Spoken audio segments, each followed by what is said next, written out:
있는 특별 혜택이거든요. 그것을 줄이면 홍콩의 금융이라든지 무역 부분이 당연히 위축되기 때문에 이는 중국 경제에도 직접적인 타격으로 이어진다는 그런 내용입니다. 여기서 홍콩만 특별 대우를 해줬다고 지금까지? 그런 말을 미국이 한 적이 있어? 라고 말씀하시는 분들이 있을 수도 있는데 1992년에 미국이 미국 홍콩 정책법을 통해서 홍콩이 중국에 반환된 1997년 이후에도 뭐 무역이라든지 투자 등 분야에서 중국과는 달리 홍콩을 특별 대우 해주고 있습니다. 즉 내용을 보면 근본적으로 홍콩의 기본적인 자유를 억압한 그런 자들에 대해서 미국 비자 발급을 금지하고 자산을 동결하는 내용이 포함되어 있습니다. 이 부분이 결국 중국 공산당 간부들을 이야기하는 것이고 미국이 마음만 먹으면 이 법 제정 후에는 이제 중국 공산당 간부들의 미국 비자 발급을 제한하고 자산을 동결할 수 있다. 이런 의미죠. 이 부분이 굉장히 핵심적인 부분이지만 다른 부분들도 살펴볼 필요가 있어요. 이날 통과된 결의안 4개 가운데 543호에 따르면 그 홍콩에 대한 그 중국의 간섭을 미국이 맹렬히 비판하고 있고 홍콩 시위대의 지지와 지원을 표명하는 내용이 담겨져 있습니다. 즉 미국은 이 정부의 입장, 중국 그런 홍콩 정부의 입장에 서는 것이 아니라 홍콩 시위대의 입장에 서겠다. 그것은 물론 미중 무역 분쟁 속에서 미국이 협상의 우위를 점하고자 하는 그런 어떤 서비스 같은 그런 패키지 상품도 가져가려는 거죠. 물론 이 미 의회 구조상에 하원이 통과됐다고 해도 상원의 표결이 남아있지만 이미 대다수의 상원 의원들이 찬성하고 있어서 법안 제정에는 별 무리가 없을 것으로 보고 있습니다.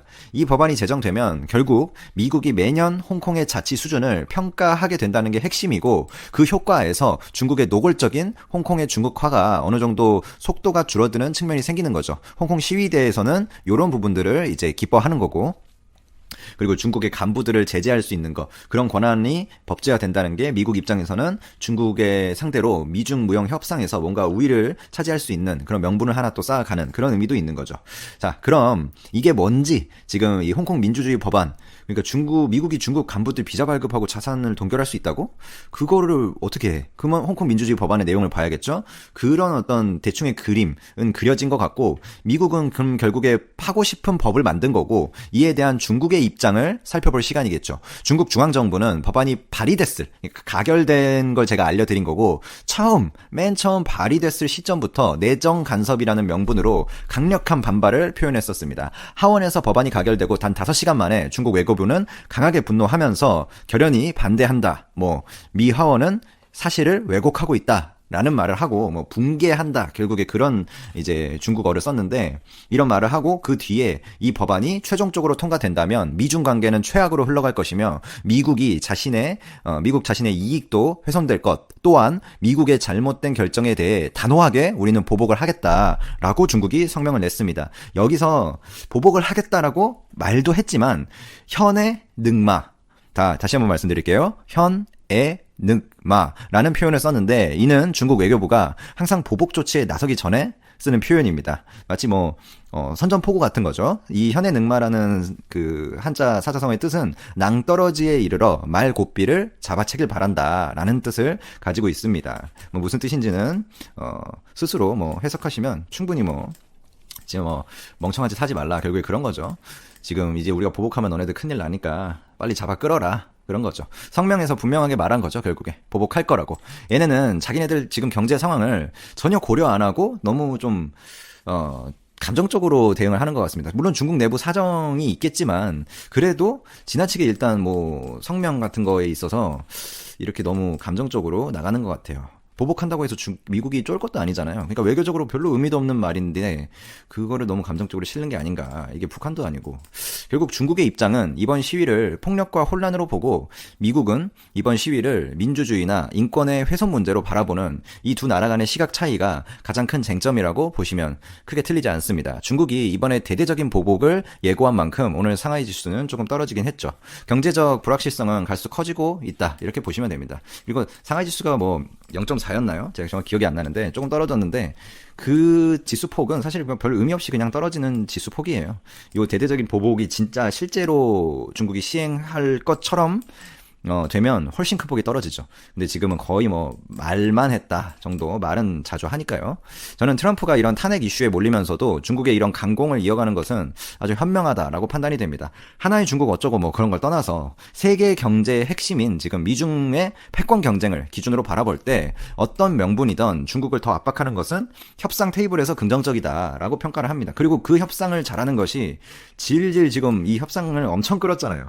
그 협상 한번 잘하려고 계속 끌고 미국도 미중 무역 분쟁을 하면서 엄청난 피해를 보고 있거든요. 미국이 중국보다 피해가 적긴 합니다. 분명히 수출 규모에 따라서 그 피해가 정해지는 건데 중국이 피해가 훨씬 커요. 근데 그렇다고 해서 미국이 피해가 없는 건 아니에요. 무역 분쟁을 하게 되면 두 나라 모두 일단 피해를 입는데 미국이 좀 덜 피해를 입는다. 그런 거죠. 그렇게 피해를 입으면서도 오로지 이 합의 한번 잘해보겠다고 계속 끌고 있으니까 계속된 어떤 압박으로 협상 테이블에서의 자신들의 가치를 끌어올리는 게 필요하겠죠. 중국은 인위적인 경기 부양책과 빠져나가는 외국 기업 및 줄어드는 국가 보조금으로 인한 어떤 자국 기업의 줄도산을 경험하면서 경기가 하락세에 있습니다. 경제 성장률도 좋지 못하죠. 이런 상황이 유일한 해법으로 생각됐던 그 무역 합의가 스몰 딜로 끝난 데에 대한 한계점을 많은 전문가들이 지적을 했는데 그에 이어서 이런 대대적인 미중 마찰이 일어남에 따라 그나마 있던 그 스몰 딜 그것마저 원점으로 회귀될 수 있다는 불안감이 세계 경제를 휩쓸고 있습니다. 또한 이런 이번 스몰 딜의 원점 회귀를 배제해두고 생각해도 추후에 있을 추가 무역 협상 테이블에서 분위기가 좋을 리가 없겠죠. 이런 일들이 있으면 지금까지 다소 진정세에 있었던 이런 미중 간의 인권 문제가 다시 격화되면서 셈법이 복잡해지는 거죠.